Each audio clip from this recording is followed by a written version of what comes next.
Viewers আসসালামু আলাইকুম। অনেক শুভকামনা দিয়ে শুরু করছি। আজকে মূলত কথা বলবো বিশেষ মুহূর্তে পুরুষ যৌনাঙ্গ বা পুরুষ লিঙ্গের শিথিলতার কারণ বা এর প্রতিকার নিয়ে। কিছুদিন আগে আমার কাছে একটি সদ্য বিবাহিত দম্পতি এসেছিল, বিশেষ করে যাদের বৈবাহিক কাল মাত্র 1 মাসের মতো হয়েছে। তারা যে সমস্যাটি নিয়ে আমার কাছে এসেছিল সেই সমস্যাটি হচ্ছে মূলত তাদের পারিবারিকভাবে বিবাহ হয়েছে। তাদের এই বিবাহের আগে তারা দুজন দুজনকে জানতো এবং দুজন দুজনের পরিচিত ছিল এবং এটা পারিবারিক মাধ্যমেই হয়ে থাকে এই বিবাহটা। এবং বিবাহের আগে কিন্তু তারা মানসিকভাবে প্রস্তুত ছিল যে তাদের মধ্যে একটা সুন্দর একটা সম্পর্ক বা তারা একটা পবিত্র বন্ধনে আবদ্ধ হতে যাচ্ছে। কিন্তু তারা যখন বিবাহ করলো তখন খেয়াল করলো যে পুরুষের ক্ষেত্রে বিশেষ করে দেখা যাচ্ছে যে যখন তিনি বিশেষ মুহূর্তে যাচ্ছেন তখন তার লিঙ্গ উত্থান হচ্ছে না এবং শিথিল হয়ে যাচ্ছে।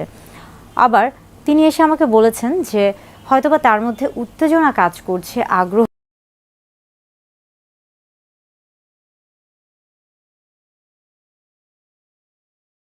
কাজ করছে এবং লিঙ্গ উত্থান হচ্ছে, কিন্তু কিছুক্ষণের মধ্যেই তা আবার শিথিল হয়ে যাচ্ছে।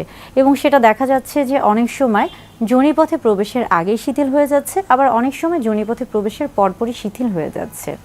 এই বিষয়গুলি নিয়ে আসলে তারা আমার কাছে এসেছিল এবং এই বিষয়গুলি নিয়ে দেখা যায় যে আরও অনেকেই, বিশেষ করে সদ্য বিবাহিত যে সকল দম্পতি রয়েছে কিংবা যারা অনেক দিন ধরে হয়তো বা বিবাহিত জীবন পার করছেন কিন্তু আলাদা রয়েছেন, অনেক দূরে রয়েছেন, কিংবা যাদের হয়তো বা দেখা যায় যে আত্মবিশ্বাস অনেক কম থাকে, তাদের মধ্যে এই সমস্যাগুলো দেখা যায়। এছাড়া আরও বিভিন্ন কারণে কিন্তু এমন সমস্যা হতে পারে। বিভিন্ন কারণে আসলে একজন পুরুষের যে পুরুষ লিঙ্গ রয়েছে সেটা বিভিন্ন কারণে শিথিল হতে পারে।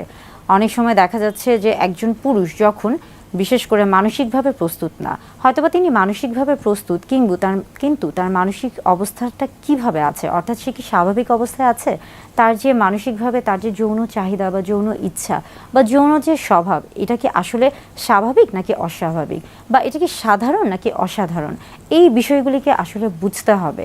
অনেক সময় অনেকে অতিরিক্ত যৌন চাহিদা বা যৌন উত্তেজনামূলক বিষয়গুলো নিয়ে চিন্তা করতে থাকেন। বিশেষ করে সারাক্ষণই তার মনের মধ্যে একটা বিষয় কাজ করে যে তিনি সবসময় হয়তো বা যদি যৌন চাহিদা নিয়ে চিন্তা করেন বা যৌন ক্রিয়া নিয়ে তিনি ভাবতে থাকেন, সেই ক্ষেত্রে হয়তো বা তার যৌন যে শক্তি আছে সেটা হয়তো বা বৃদ্ধি পাবে, এটা অনেকে মনে করে থাকেন। এবং যার ফলে যেটা হয় যে এটা একসময় অতিরিক্ত এই যে চিন্তা থেকে তার মনের মধ্যে একটা দুশ্চিন্তার তৈরি হয় এবং এর ফলে এটা কিন্তু তার শারীরিকভাবে তাকে ক্ষতিগ্রস্ত করে ফেলে এবং যার কারণে দেখা যায়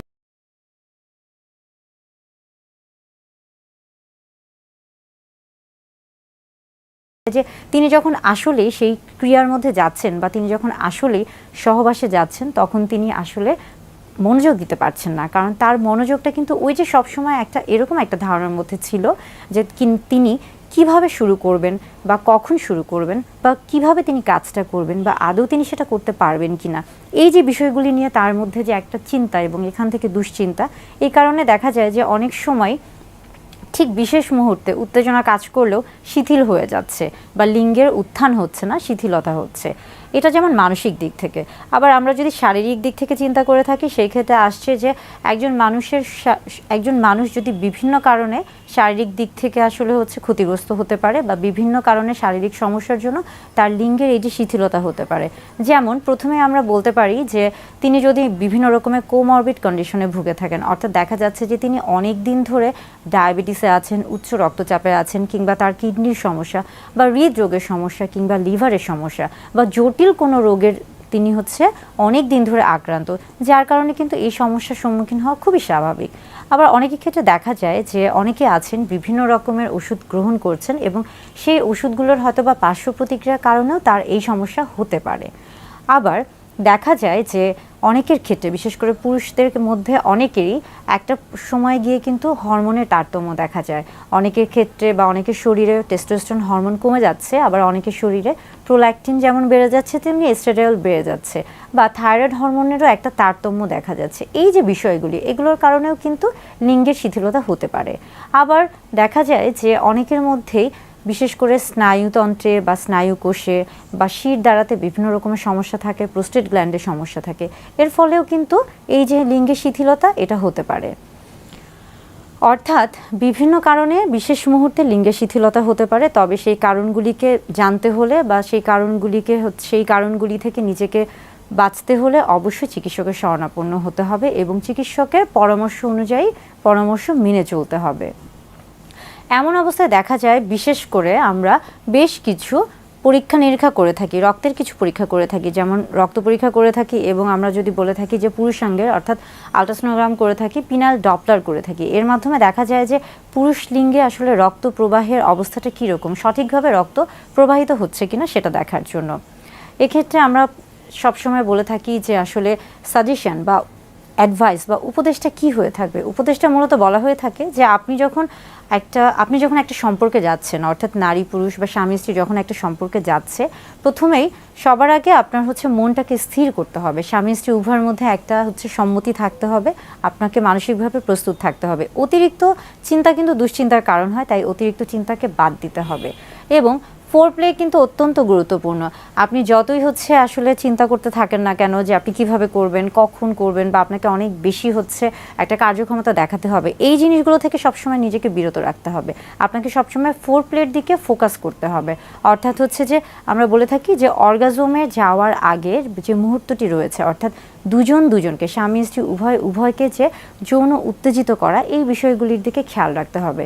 মনে রাখবেন যে আসলে সেক্স বা অর্গাজমের ক্ষেত্রে কিন্তু পেনিট্রেশন বা যোনিপথে পুরুষ লিঙ্গ প্রবেশ করানোই কিন্তু সব কিছু নয়, বরং আপনি অনেক সময় এই যোনিপথে পুরুষাঙ্গ বা লিঙ্গ যদি প্রবেশ না করান, সেক্ষেত্রেও কিন্তু আপনি আসলে যৌন উত্তেজনা বা যৌন তৃপ্তির যে সর্বোচ্চ সুখ রয়েছে সেটা কিন্তু আপনি স্বাদ গ্রহণ করতে পারেন। রিল্যাক্সেশন এক্সারসাইজ বা ব্রিদিং এক্সারসাইজ এটা খুবই গুরুত্বপূর্ণ এবং এর পাশাপাশি কেগেল এক্সারসাইজের কথাও আমরা বলে থাকি, এটাও অত্যন্ত গুরুত্বপূর্ণ। আরও গুরুত্বপূর্ণ লাইফস্টাইল মডিফিকেশন বা জীবনধারা। আমরা সবসময় বলে থাকি যে স্বাস্থ্যকর যৌন জীবনের জন্য অবশ্যই সুষম খাদ্য গ্রহণ করুন, স্বাস্থ্যকর জীবনযাপন করুন, সঠিকভাবে বিশ্রাম নিন, কিংবা আপনি যে খাবারগুলো গ্রহণ করছেন সেটা সুষম খাবার কিনা। যদি দেখা যায় যে আপনি শারীরিকভাবে কিছুটা দুর্বলতা ফিল করছেন বা অনুভব করছেন, সেক্ষেত্রে বিভিন্ন রকমের ওষুধ রয়েছে যেটা কিনা চিকিৎসকের শরণাপন্ন হয়ে তার পরামর্শে গ্রহণ করবেন। কখনোই যে কোনো কারো কাছ থেকে এই ধরনের ওষুধ গ্রহণ করবেন না, এতে হিতে বিপরীত হতে পারে। আবার বেশ কিছু কিন্তু আমরা বলে থাকি যে সাপ্লিমেন্ট রয়েছে, যেটাকে কিনা আমরা ফুড সাপ্লিমেন্ট হিসেবে দিয়ে থাকি, আপনি সেই সাপ্লিমেন্টগুলো গ্রহণ করতে পারেন। এবং সবশেষে অত্যন্ত গুরুত্বপূর্ণ সেক্স থেরাপি। সেক্স থেরাপি বেশ কয়েকটি ধাপে দেওয়া হয়ে থাকে। প্রথম ধাপে আমরা বলে থাকি যে সহবাসে লিপ্ত হবেন না। প্রথম দিকে আসলে ফোরপ্লেটা অত্যন্ত গুরুত্বপূর্ণ। স্বামী স্ত্রী দুজনকে একটু সময় দিন, দুজনের ভালো লাগার যে বিষয়গুলো রয়েছে বা দুজনকে একটু বোঝা বা দুজনের একসাথে যে কাজটা করতে ভালো লাগে সেই কাজগুলি করার চেষ্টা করুন। এবং দ্বিতীয় ধাপে আমরা বলে থাকি যে এই মুহূর্তে বা দ্বিতীয় ধাপে যেটা করতে পারেন, স্বামী স্ত্রী দুজনের ক্ষেত্রে শরীরে বেশ কিছু স্পর্শকাতর অংশ রয়েছে, সেই অংশগুলোকে স্পর্শ করতে পারেন। তবে সেই ক্ষেত্রে কিন্তু অবশ্যই জননাঙ্গকে স্পর্শ করা যাবে না। এবং এই সেক্স থেরাপির মধ্যে আমরা যখন তৃতীয় ধাপে যাই, তখন আমরা বলে থাকি যে হ্যাঁ, আপনি অর্থাৎ নারী পুরুষ উভয় কিন্তু আপনাদের যে যৌন তৃপ্তিদায়ক বা উত্তেজনামূলক যে অংশগুলো রয়েছে সেগুলোকে আপনারা স্পর্শ করতে পারেন এবং পাশাপাশি আপনারা জননাঙ্গের যে অংশগুলো যে রয়েছে সেগুলোকে স্পর্শ করতে পারেন। এবং সবশেষে বা চতুর্থ ধাপে আসছে যে এখানে আপনি অবশ্যই প্রত্যেকটি ধাপই করতে পারেন। অর্থাৎ এই ক্ষেত্রে আপনি স্পর্শ করতে পারেন স্পর্শকাতর অংশগুলোকে এবং যোনিপথে স্পর্শ করতে পারেন এবং এই ধাপে কিন্তু আপনি যোনিপথে লিঙ্গকে প্রবেশ করাতে পারেন এবং জননাঙ্গকেও স্পর্শ করতে পারেন। অর্থাৎ সেক্স থেরাপি অত্যন্ত গুরুত্বপূর্ণ এবং এটা কিন্তু বেশ কয়েকটা ধাপে দেয়া হয়ে থাকে।